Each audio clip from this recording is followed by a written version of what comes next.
یمن کے باشندے، انہیں کو خواب میں بشارت ہوئی کہ نبی کا ظہور ہونے والا ہے مکے میں، جاؤ شاید ان کے قدموں تک پہنچ جاؤ۔ یہ یمن سے ترک وطن کر کے مکے آ گئے۔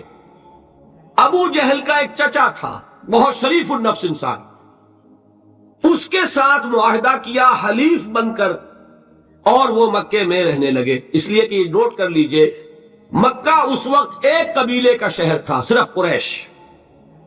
یا قرشی رہ سکتا تھا وہاں، یا قرشی کا حلیف، کہ اگر تو کسی قرشی نے آپ کو امان دی ہوئی ہے تو آپ رہ سکتے ہیں مکے میں، ورنہ نہیں۔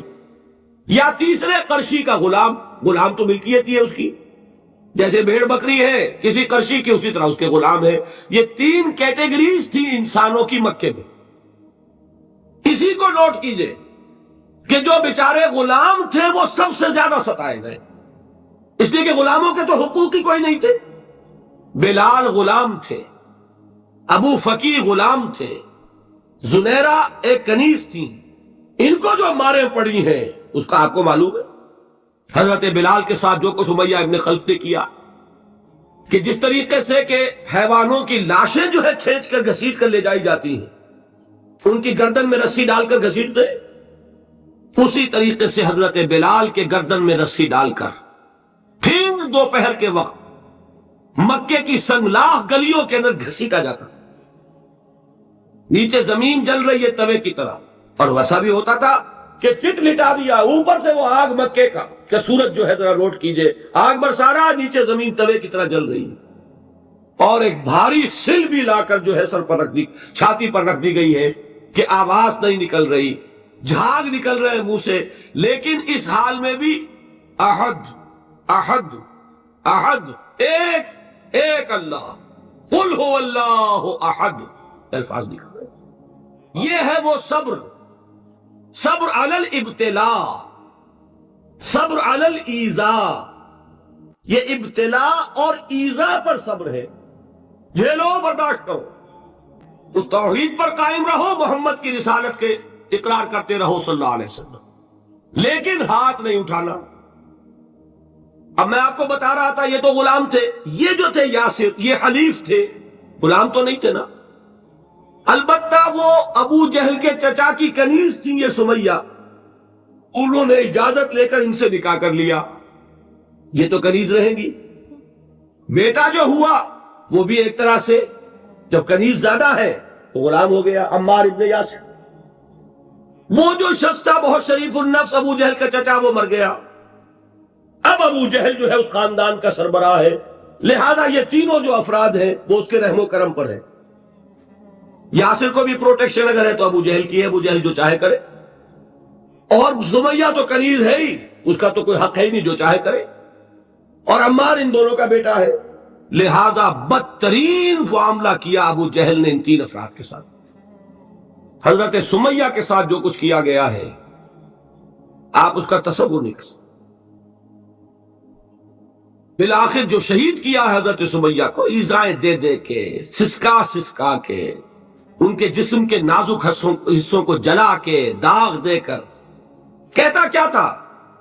ایک دفعہ کہہ دو کہ میرا جو یہ بت ہے یہ بھی الہ ہے، مان لو میں چھوڑ دوں گا۔ تنگ آ گیا، کسی طریقے سے ایک دفعہ کہہ دو پھر میں چھوڑ دوں گا۔ لیکن یہ میاں بیوی حضرت یاسر اور حضرت سمیہ رضی اللہ تعالی عنہما، یہ ہے ثبات، یہ ہے صبر، یہ ہے استقلال، ایک مرتبہ بھی کہنے کے لیے تیار نہیں، جو چاہو کر لو، اب ہم تو اس سے پیچھے نہیں ہٹے۔ تنگ آ کر اس نے حضرت سمیہ کی تو شرمگاہ میں برچھا مارا ہے اور شہید کیا۔ حضرت یاسر کے بارے میں ایک روایت یہ ہے، ستا ستا کے، تنگ کر کر کے، آخر کار جو ختم کیا، انہیں شہید کیا کس طرح؟ 4 سانڈ اونٹ جوان، ان سے رسے باندھے، ایک رسے سے ایک بازو باندھا، دوسرے سے دوسرا بازو باندھا، تیسرے سے ایک ٹانگ باندھی، چوتھے سے دوسری ٹانگ باندھی، اور چاروں کو دوڑایا ہے کہ جسم کے پرخچے اٹھے۔ اس وقت سامنے سے حضور گزرتے تھے جبکہ آل یاسر کے ساتھ یہ معاملہ ہو رہا ہے، کیا فرماتے تھے؟ اسبروا یا آل یاسر فَإِنَّ مَوْعِدَكُمُ الْجَنَّةُ، اے یاسر کے گھر والوں صبر کرو، جھیلو، اس لیے کہ تمہارے وعدے کی جگہ جنت ہے۔ اللہ تعالیٰ ادھر آنکھ بند ہوگی، ادھر جنت میں تمہارا داخلہ ہو جائے گا۔ یہ ہے تواصوا بالصبر والعصر ان الانسان لفی خسر۔ یہ تواصوا بالصبر پر کون عمل کر رہا ہے؟ محمد الرسول اللہ صلی اللہ علیہ وسلم۔ دے تو بھی محمد کی صداقت کی گواہی۔ یہ صداقت کی گواہی دیتے ہوئے انہوں نے اپنی جانیں دے دی۔ 4 سے لے کر 12 تک 8 برس، اس کو کہتے ہیں پرسیکیوشن، فزیکل پرسیکیوشن، تشدد، مار پیٹ، جلانا، دہتے ہوئے انگاروں پر لٹانا، آکے رکھنا، بھوکے رکھنا، ان کو ڈال دی گئی زنجیریں، گھروں میں بند کر دیا گیا نوجوانوں کو۔ حضرت عثمان کو چچا نے ان کے ایک چٹائی کے اندر لپیٹا اور دھنی دے دی، دم گھٹ رہا ہے، جان نکل رہی۔ حضرت مصعب بن عمیر رضی اللہ تعالی عنہ، وہ نوجوان 200 درہم کا جوڑا ان کا سل کر آتا تھا شام سے تیار ہو کر، لباس معطر ہوتا تھا، جدھر سے نکل گیا پوری گلی جو ہے وہ معطر ہو گئی، انگلیاں اٹھ رہی ہیں، وہ جا رہا ہے مصعب، یہ خوشبو اس کی ہے۔ اس مصعب کے ساتھ کیا سلوک کیا؟ باپ تو مر چکا تھا، ماں نے پالا تھا، دولت بہت چھوڑ کر گیا تھا باپ، لہذا ماں نے بڑے ناز و نام میں پالا، بڑے لاڈ پیار میں، 200 درہم کا جوڑا تیار ہو رہا۔ لیکن یہ کہ آپ کو معلوم ہے عرب کے اس معاشرے میں عورت کی کوئی حیثیت نہیں تھی، ماں کا اختیار نہیں تھا، چچا تھا آپ سربراہ خاندان کا۔ چچا نے کہا مصعب، اگر تم نے اپنے باپ کا دین چھوڑ دیا ہے تو باپ کی دولت پر بھی تمہارا کوئی حق نہیں ہے، نکل جاؤ گھر سے۔ اس نے یہ سوچا تھا کہ مصعب کے ہوش ٹھکانے آ جائیں گے، دن میں تارے نظر آ جائیں گے، ناز و نام میں پلا ہوا گھر سے نکل کے جائے گا کہاں، یہ سارا نشہ جو ہے توحید کا یہ حیران ہو جائے گا۔ حضرت مصعب کا جواب بالکل برعکس تھا، اچھا ٹھیک ہے چچا جان، میں گھر چھوڑتا ہوں۔ وہی بات جو کبھی کہی تھی ابراہیم نے، باپ نے کیا کہا تھا؟ واجرنی ملیہ، جاؤ چلے جاؤ، دفع ہو جاؤ میری نگاہوں سے۔ حضرت ابراہیم نے کیا جواب دیا تھا؟ سلام علیک ساستغفر لک ربی انہ کان بی حفیہ۔ اچھا باجان، آپ کا حکم یہی ہے تو میں چلتا ہوں، آپ پر سلامتی ہو، میرا رب مجھ پر بڑا مہربان ہے، میں اس سے آپ کے لیے استغفار کروں گا۔ چل دیے۔ یہی جو ہے حضرت ابراہیمی کی نسل ہے نا قریش۔ آج ابراہیم کے ایک بیٹے کے ساتھ وہی معاملہ ہو رہا ہے، مصعب کے ساتھ، اور مصعب چلنے کے لیے تیار ہو گئے۔ چچا نے سوچا، میں سمجھتا تھا کہ ہوش ٹھکانے آ جائیں گے، یہ تو تیار ہو گیا نکلنے کے لیے۔ غصے میں آ کے اگلی بات کہی، یہ کپڑے جو پہنے ہوئے تم نے یہ بھی اسی مشرک باپ کی کمائی کے ہیں، اتارو ان کو۔ وہیں کپڑے اتارے، مادر زاد برہنہ گھر سے نکالے گئے۔ ماں کے پاس پہنچے، ماں نے آنکھوں پر ہاتھ رکھے، مصعب کیا ہوا؟ ماں سے کہتے ہیں کہ ماں میں موحد ہو گیا، اور وہاں سے گئے، پھر حضور کی خدمت میں کپڑے کہیں سے مانگے ہوں گے۔ یہ مصعب ہیں 200 درہم کا جوڑا پہننے والے۔ جب حضور پر مدینے کے 12 افراد ایمان لائے تھے، بیعت عقبہ اولیٰ ہوئی، انہوں نے کہا کہ حضور ہمیں کوئی شخص اپنا ایسا شاگرد دیجئے جو ہمیں قرآن پڑھا سکے۔ حضور نے حکم دیا مصعب جاؤ، اب مدینے جاؤ، یثرب جاؤ، یثرب والوں کو قرآن پڑھاؤ، انہیں تبلیغ کرو۔ مصعب گئے ہیں وہاں، 1 سال کی کمائی 75 افراد لا کر حضور کے جھولی میں اگلے سال ڈال دیے کہ حضور یہ میری 1 سال کی کمائی ہے، 72 مرد 3 عورتیں۔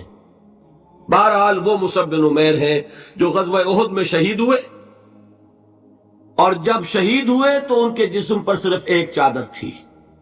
یہی چیزیں ہیں اصل میں کہ جو ہمارے دلوں کو منور کرنے والی ہیں نور ایمان سے۔ وہ علم بردار تھے غزوہ احد میں، جھنڈا مسلمانوں کا ان کے پاس تھا۔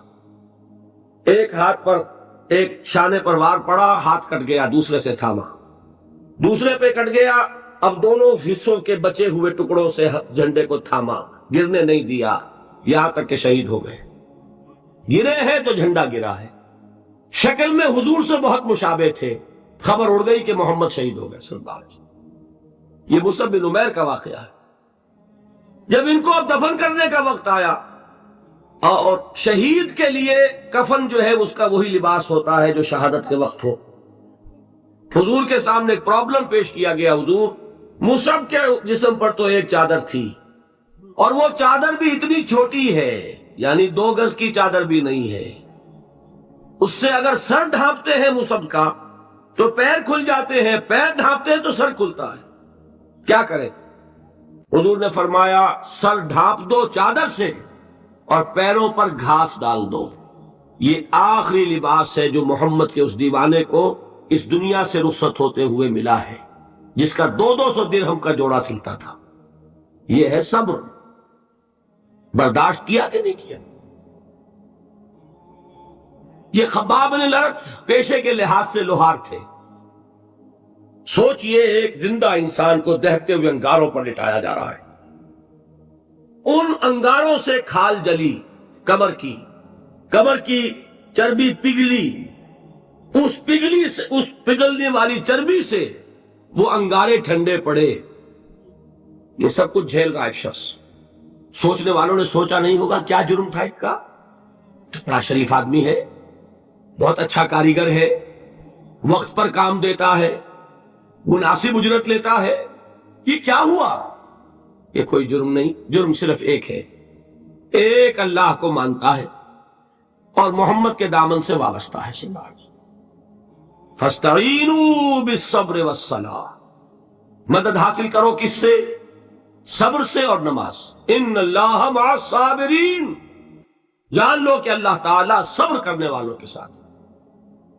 وَلَا تَقُولُوا لِمَنْ يُقْتَلُ فِي سَبِيلِ اللَّهِ أَمْوَاتٌ، اور ہرگز نہ کہو اسے جو اللہ کی راہ میں قتل ہو جائے کہ وہ مردہ ہے، بل احیاء ولکن لا تشعرون، نہیں، وہ زندہ ہے لیکن تمہیں ان کا شعور نہیں ہے۔ اور سنیے اب یہ آیت اہم ترین ہے صبر کے موضوع پر۔